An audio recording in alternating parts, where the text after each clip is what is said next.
यसरी ट्याक्क पार्नुपर्छ। हामीले ल्याएको भनेको चाहिँ बिरुवा जम्मा 226 हो। सुती यो ब्लग हेर्दैछ होला यो झारे अल्छीहरू भने त्यस्तो साह्रो पनि भन्नु हुँदैन। झारे कस्तो छिटो फलाएको है हाम्रो।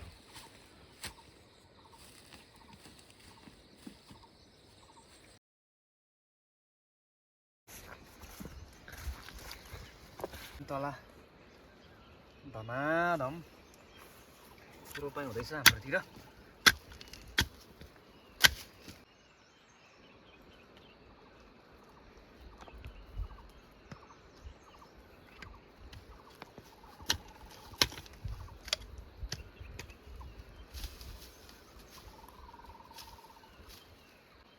त्यति गरममा धेरै पनि पर्दैन। खाल्डाहरू चाहिँ हामीले अस्ति नै रेडी गरेको हो होइन, अनि यसरी ट्याक ट्याक रोप्नु मात्रै है। अब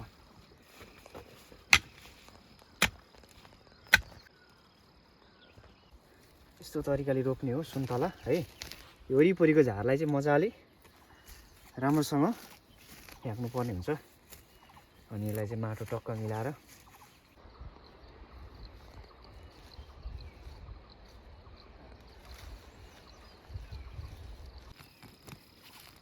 वरिपरिको झारलाई चाहिँ राम्रोसँग फ्याँक्ने हो पहिला है। अनि फ्याँकेर चाहिँ ट्याक्क माटो लाउनुपर्छ यसरी सिम्पल।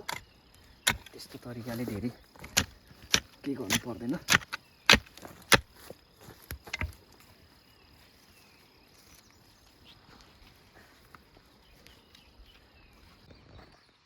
ल अहिले सिधा सिधा बनाएर रोप्ने हो सुन्तला रोप्दाखेरि। अनि फेरि धेरै यस्तो भयो भने पनि राम्रो हुँदैन। सिधा त सिधा तर अलिक गदा जस्तै भयो कि आखिरी हुन्छ यतिको। यसलाई भएन भने अब सपोर्ट पनि दिनुपर्ने हुन्छ है। वाउ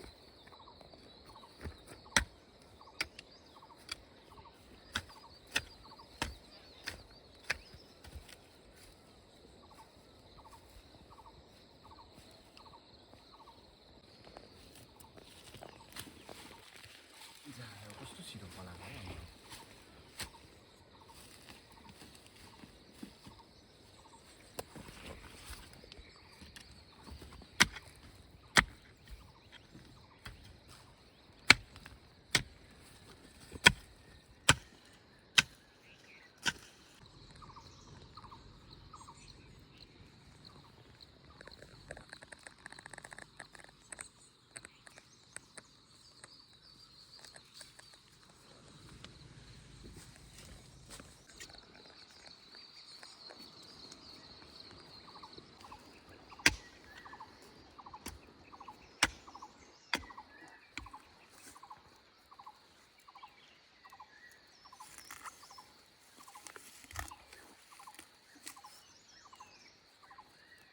यसरी रोप्नु पर्छ है त।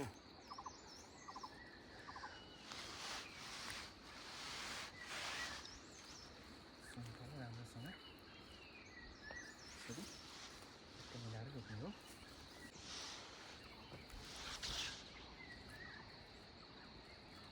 खाल्डा खनेको पनि धेरै भइसक्यो कि 1.5 महिना अगाडि खनेको सब पुगिसकेको रहेछ। बस्तुले होइन पानी आयो।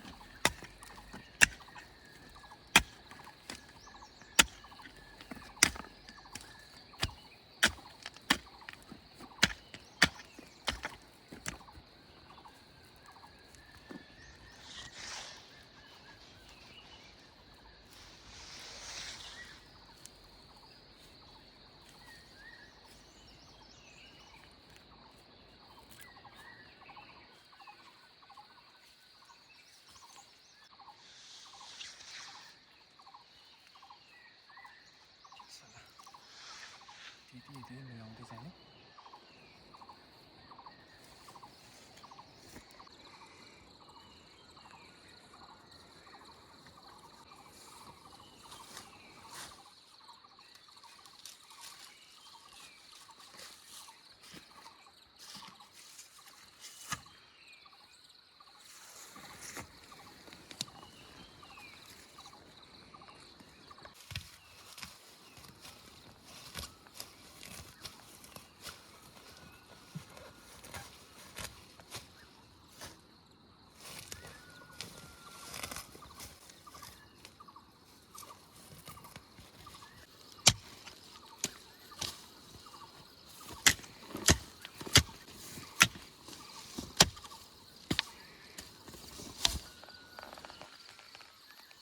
काँडा